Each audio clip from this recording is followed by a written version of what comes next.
I'd rather burn $1 million than hand 1 cent to her. Cancer is her problem, not mine. That is what the defendant said, loud and clean, right in front of everyone in Providence Municipal Court. I am Judge Frank Caprio, and I have heard a lot in my courtroom. I have heard people lie. I have heard people cry. I have heard people beg for one more chance. But I had never heard someone brag about being cruel like it was a sport. The defendant was 41 years old.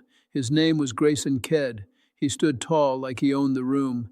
His hair was slicked back so sharp it looked like it could cut paper. His suit was a dark blue designer suit with a shiny tie clip. His watch looked like a small metal wheel from a race car. He smiled like the world was a joke and he was the only one who got it. And across from him sat the woman he was talking about, a cancer patient, a person, not a problem.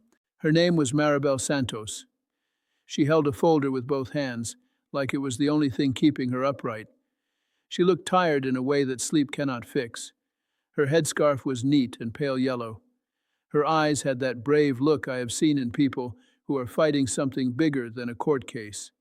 The air in my courtroom felt tight, like someone pulled a rope around it.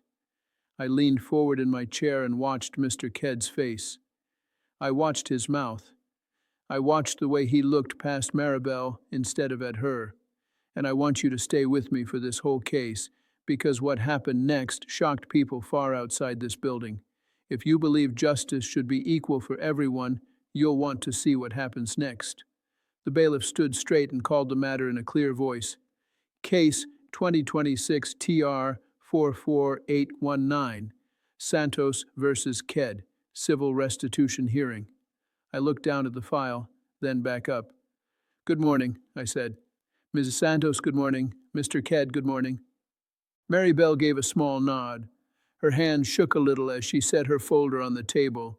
She wore simple clothes, clean, plain, the kind of outfit someone picks when money is tight, but dignity is not. Grayson Ked did not nod. He gave a half wave like I was a waiter. He sat down slow, like he wanted people to watch him sit.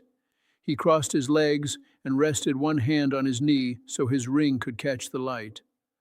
I kept my voice calm. I always try to keep my voice calm. Miss Santos, I said, tell me why you are here today. She swallowed. I'm here because he owes me for my medical bills, she said. Her voice was soft, but it did not break. And because he promised he would pay, and then he didn't. I looked at her paperwork. I could see copies of bills. I could see dates. I could see a long trail of costs, tests, treatments, meds. Meds are medicine, the kind you need to live. What do you do for work, Ms. Santos? I asked. I'm a school lunch aide, she said, at Ashton Ridge Middle School. I serve the kids. I also clean tables when we're done. Her hands tightened around the edges of her folder. And how has this been for you? I asked. She took a breath. I got diagnosed last year, stage 3. The doctor said I need chemo. Chemo is the strong treatment that can make you very sick while it fights the cancer. I still go to work when I can, but I miss days. I don't get paid when I miss days. She looked down, then back up at me. I'm not here to be dramatic, she said. I'm here because I can't keep up. My rent, my meds, my rides to the hospital. I asked for help the right way. I didn't ask for a gift. I asked for what was promised. My courtroom was quiet. Even the shuffling stopped. I turned to Mr. Ked. Mr. Ked, I said, you are here as the defendant. This is a restitution hearing. That means we are here to decide what money is owed and what must be paid. He leaned back like he was lounging on a yacht. Judge, he said, this whole thing is a sob story. That was the first disrespect moment. A few people in the gallery, people sitting behind the tables, shifted in their seats. I heard a small gasp, not loud, just enough to show how the room felt it. I kept my face steady. Mr. Ked, I said, this is a courtroom. We speak with respect here. Do you understand me? He smiled. I understand you perfectly. I watched him. I watched his eyes. They did not show fear, they showed boredom. I nodded once. Good. Then we can proceed. Mr. Ked's lawyer was not with him. He chose to come alone. Some people do that because they think it makes them look strong. Sometimes it just means they want to control the room. I opened the file again. Ms. Santos, I said, I see a written agreement mentioned here. Tell me about it. Maribel lifted one page from her folder. Her fingers were careful, like the paper was fragile. I did housework for him, she said. Not inside his main house, for his guest house, cleaning after parties.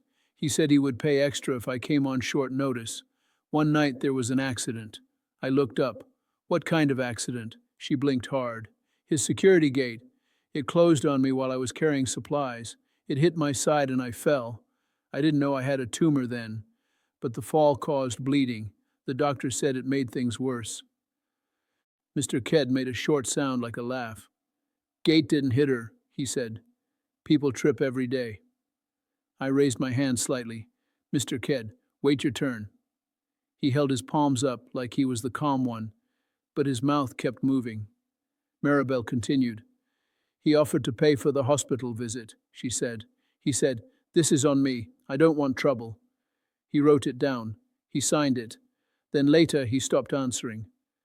She slid the paper forward. I took it and read, simple words, not fancy, but clear. It said he would cover the emergency bill and follow-up care related to the injury. It had his name.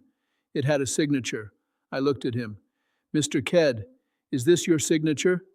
He stared at it like it was dirty. Looks like it, he said, but that doesn't mean I owe her forever. Cancer isn't a gate. Act 2 began the moment I saw his posture. It was not just denial, it was pride. The first confrontation was minor disrespect, quick and sharp. I said, no one said forever, but a promise is a promise, and if the injury caused costs, we address those costs. He waved his hand. Come on, everybody has costs. I stayed calm. Evidence number 1, Ms. Santos. She pulled out a set of photos, printed, not on a phone. The kind someone prints when they do not trust a battery. These are from the night it happened, she said. My coworker picked me up at the hospital. She took pictures of the bruises the next morning, and this is the discharge paper. I looked at the photos. Dark bruising along her side, a swelling. It was not the kind of bruise from bumping into a chair. I looked at the discharge paper. It matched the date. I turned to Mr. Ked. Do you deny she was hurt on your property that night? He shrugged.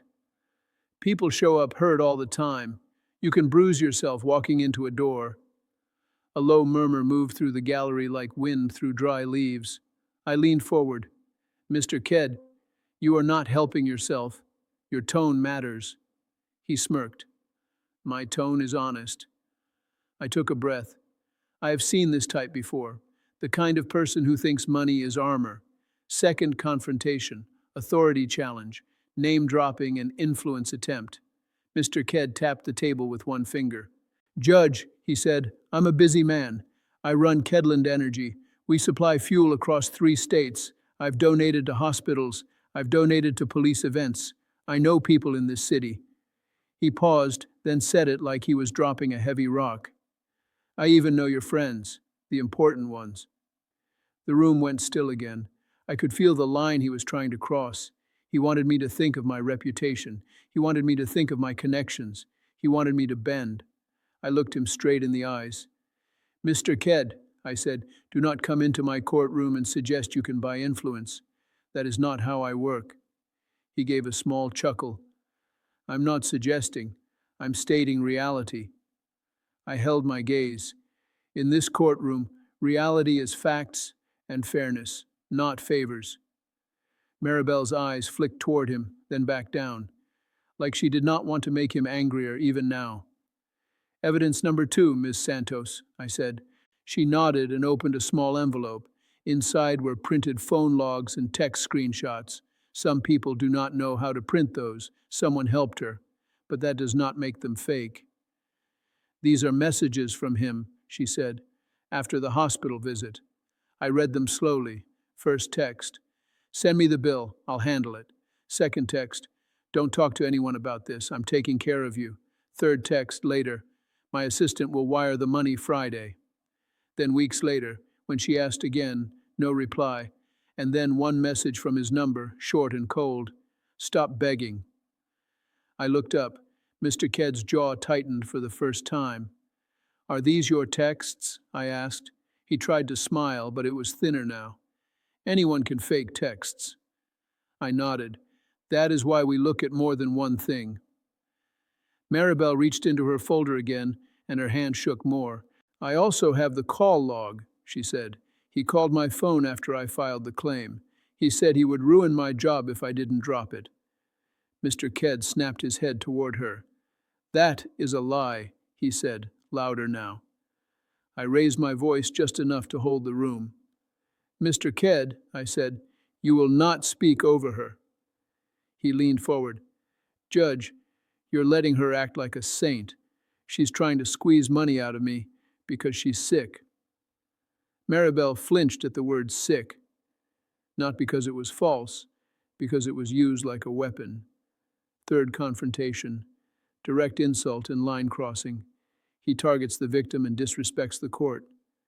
Mr. Ked pointed at Maribel with one finger, like she was a broken machine. She's weak, he said, and weak people always want someone to carry them. Then he looked at me, and the disrespect shifted toward the bench, toward the court itself. And honestly, he said, this court shouldn't even waste time on this. This is small money to me. It's like arguing over crumbs. Crumbs. That word landed hard, because to Maribel, those crumbs were her rent, her meds, her gas to get to chemo. I felt my jaw tighten. I felt it in my chest. I said slowly, Mr. Ked, you are here because Ms. Santos has a right to be heard, and I will hear her. Maribel's voice rose for the first time. I didn't want to be here, she said. I wrote letters, I called, I asked, you promised. Her eyes filled, but she did not let tears fall. You know what it feels like, she said, to sit in a chemo chair for 4 hours and pray you don't throw up in front of strangers? You know what it feels like to go back to work with a smile so kids don't ask why you look different? Mr. Ked rolled his eyes. That's not my issue, he said. That's biology. I looked at the clerk. Is the witness here? A woman stood from the gallery. She was in her late 20s, hair pulled back, a plain jacket. She looked nervous but steady. She raised her hand. I nodded. Come forward. She approached and stood where witnesses stand. My name is Talia Baines, she said. I'm Ms. Santos's co-worker. I picked her up from the hospital. I saw the bruises. I also heard the voicemail. Voicemail? I asked. Maribel swallowed. Yes, I saved it. Evidence number 3, I said. Let's hear it. The clerk connected the audio. The room was so quiet I could hear the small buzz of the speakers. And then Mr. Ked's voice came through clear as day. No static, no confusion. Maribel, the voice said, you're making a big mistake. You want to keep your little cafeteria job? Then you drop this.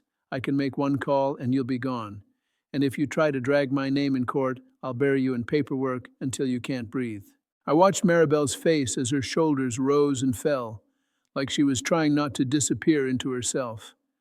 I turned to Mr. Ked. His eyes were fixed on the table now. His foot tapped fast.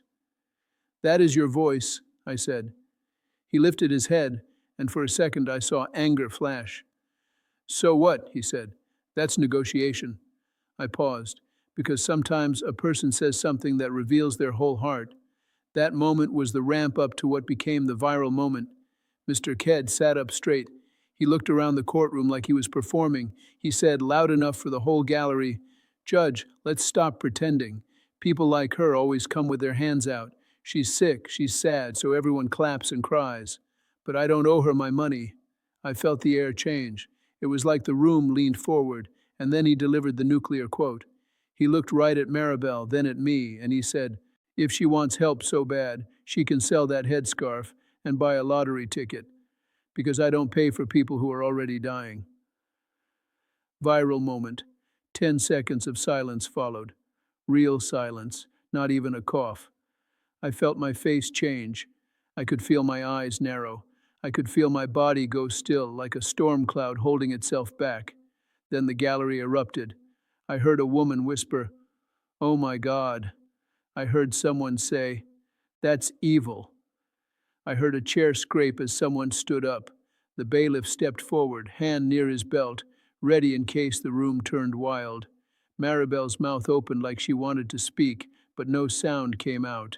Her eyes glassed over. She pressed her lips together and stared at the table, like she was trying to keep herself from breaking apart in public. I did not raise my voice. I did not slam my gavel. I simply looked at Mr. Ked and let the quiet return. Then I said, "Mr. Ked, we are done with your performance." Act 3, The Reckoning. I leaned forward, hands folded. "Grayson Ked," I said, "do you hear yourself?" He lifted his chin. "I hear honesty." I nodded once. "No, you hear your own ego. Ego means you think you are more important than everyone else." I let that sit. "Grayson Ked," I said again, "you walked into Providence Municipal Court like you were entering a private club. You wore a suit that cost more than many people's monthly rent. You tried to impress the room with your watch, your ring, your company name." I pointed down at the papers. "And yet, the only thing that matters in this courtroom is the truth." He opened his mouth to speak, but I raised my hand. "Grayson Ked," I said, "you told a cancer patient to sell her headscarf and buy a lottery ticket. Do you know what a headscarf can mean to someone in chemo?" He blinked. I answered my own question. "It can mean she is trying to feel like herself. It can mean she is trying to walk outside without strangers staring at her like she is a ghost. It can mean she is trying to protect her skin because chemo can make it sore. That headscarf is not a prop for your jokes." I paused and my voice got quieter. "And then you said, 'I don't pay for people who are already dying.'" I looked right at him. "Grayson Ked, every single one of us is already dying. We just don't know the date. That includes you." The room stayed silent, but it was a different kind of silent now. It was listening. I turned my eyes to Maribel for a moment. "Ms. Santos comes here after working with children," I said. "She serves meals. She wipes tables. She smiles so kids feel safe. Then she goes to chemo, and she tries to keep her life together with tape and prayer." I turned back to him. "And you, Grayson Ked, you had one job. One, keep your promise. Pay what you said you would pay." He scoffed softly. "It's not my fault she—" I cut him off, calm but firm. "It is your fault that you threatened her job. It is your fault that you used fear like a leash. It is your fault that you sat in my courtroom and treated her pain like entertainment." I leaned back a little. "Let me ask you a hard question," I said. "When you lay your head down at night and it is quiet, do you feel proud of who you are?" He stared at me. His face tightened. His confidence began to crack, like glass under heat. I repeated his own words back to him. "You said, 'I'd rather burn $1 million than hand 1 cent to her.' You said, 'Stop begging.' You said you could make one call and take her job. You said this court was crumbs." I shook my head. "Grayson Ked," I said, "money can buy comfort. It can buy a bigger house. It can buy a faster car, but it cannot buy decency. Decency is what you do when you think no one is watching." I let the words sink in. "This is not just about bills," I said. "This is about dignity. Dignity means a person's basic worth. Ms. Santos has it. Today, you acted like you don't." Act 4, Sentencing. I looked down at the file one more time. Then I made my ruling in stages, clear and punchy, so no one could pretend they didn't understand. "Mr. Ked," I said, "here is what will happen. First, the financial penalty. You will pay restitution in the amount of $38,640. That covers the emergency visit, follow-up imaging, medicine tied to the injury, and the transportation costs Ms. Santos documented. You will also pay a court fee of $1,250. His eyes widened. I continued, "You will pay $20,000 within 10 business days. The remaining balance will be paid in monthly payments of $3,000 until it is complete. If you miss one payment, the full amount becomes due at once, and this court will take further action." He stood up halfway. "That's ridiculous." I raised my hand. "Sit down." He sat, but hard. Second, the license suspension. "Your driver's license will be suspended for 90 days. He snapped. "This isn't a traffic case." I looked at him. "It is connected to your conduct and your threats. The voicemail shows you use power like a weapon. The suspension begins next Monday. You may apply for a limited work permit only if you show proof of full payment of the first $20,000 and proof you completed the first 40 hours of service." His mouth hung open. He wasn't used to hearing no without a price tag. Third, community service. Creative, tied to the offense. "You will complete 220 hours of community service," I said. "Not at a place you choose, at a place this court chooses." I turned a page. "You will serve at Harbor Light Patient Shuttle, a nonprofit that drives cancer patients to treatment. You will not be in charge. You will be supervised." I could see him recoil. I kept going, very exact. "Your schedule will be as follows. Every Tuesday and Thursday from 6 a.m. to 10 a.m., every Saturday from 7 a.m. to 1 p.m. You will do this for 10 weeks, then we will review your hours. You will clean the vans, load wheelchairs, and assist the dispatcher. You may drive only after your suspension ends and only if the nonprofit approves you." He tried to interrupt again. I held the room with my voice. "You will report weekly. The supervisor will send this court a signed log of your hours. If you are late, rude, or absent, your hours will restart. Restart means you begin again at 0. A ripple moved through the gallery. People heard that and understood. Fourth, public accountability.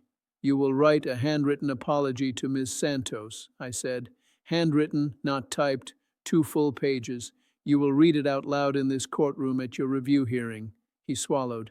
"And you will record a short public service message," I said. 60 seconds. Court-approved script. You will speak to high school students about bullying with money and power. You will explain why threats and shame are wrong. The video will be shown in 2 local schools as part of a respect program." He whispered, "You can't make me." I leaned forward. "Yes," I said, "I can, because your behavior happened here, in public, and it harmed someone. Special conditions tailored to his behavior. You will also have a strict no-contact order with Ms. Santos," I said. "That means you do not call, text, email, message, or send anyone to contact her. Any payment must go through the court clerk." I paused, then addressed contempt. "Mr. Ked," I said, "your nuclear statement was not just cruel, it was contempt of this court. Contempt means you disrespected the court's authority." His eyes flashed. "Oh, please." I looked at the bailiff. "Bailiff, step in." The bailiff moved with calm speed. That is what good bailiffs do. He stood beside Mr. Ked. "Mr. Ked," I said, "stand up." He hesitated. Then he stood. "For contempt," I said, "I sentence you to 5 days in custody." The gallery reacted, but I kept speaking over it. "You will be taken into custody now. You will be reviewed in this court on February 13th. At that review, if you show genuine change and you have paid the first $20,000, I will consider modifying the remaining custody. But today, you will learn what it feels like to have your freedom decided by someone else." The bailiff placed handcuffs on him. The click was sharp. Mr. Ked's face went pale. For the first time, he looked small. He started to speak, but the bailiff guided him toward the door. As he walked out, his expensive shoes made a soft tapping sound on the floor, like a metronome counting down the end of his arrogance. Maribel finally let out a breath she had been holding for what felt like an hour. Act 5, Aftermath, Transformation Arc. 6 weeks later, Mr. Ked stood in front of me again. Same man, different look, no shiny tie clip, no loud watch. He wore a plain gray suit. His hair was not slick anymore. It was just hair, like he had stopped trying to be a billboard. He carried a folder this time, not his assistant, not a helper. Him. I asked, "Mr. Ked, do you have proof of payment?" He nodded and handed the clerk a receipt. He had paid the first $20,000. On time, I asked, "Do you have proof of service?" He handed over signed logs. He had completed 84 hours at Harbor Light Patient Shuttle. I looked at the supervisor's note. It said, "Showed up early, worked quietly, cleaned vans, helped load chairs, no complaints." I looked up at him. "Mr. Ked," I said, "do you have anything to say?" He swallowed hard. "Yes," he said. His voice was lower now. "I was cruel. I thought money made me untouchable. I said things that should never be said to anyone, especially someone fighting for her life." He turned slightly toward Maribel, who was present again, sitting with her hands folded. "I'm sorry," he said, "no excuse." He opened his folder and took out 2 pages. "I wrote this," he said. "By hand," I nodded. "Read it." He read the apology. His hand trembled once. When he reached the line about the headscarf, his voice broke just a little. Maribel did not smile, but her shoulders relaxed, like she could breathe again. I modified the rest of his custody condition. He had already served time. He had done what I needed to see, but I kept every other condition in place, because change is not a speech. Change is a pattern, final scene, and moral. After court ended, I sat alone for a moment. The courtroom lights hummed softly above me. The benches were empty now. The air felt lighter, like a storm had moved on. I thought about Maribel Santos, a school lunch aide who still showed up for kids while her own body was in a fight. I thought about the way she held her folder like it was a shield. Then I thought about Grayson Ked, a man who had everything, yet acted like he had nothing to give. In my courtroom, I don't measure people by their bank accounts. I measure them by how they treat someone who cannot fight back. Because the real test of a person is simple. When you have power, do you use it like a hammer? Or like a hand reaching down to lift someone up? Justice is not just a verdict. Justice is a reminder that every human being deserves dignity. And if you forget that, you don't just hurt others, you shrink your own soul.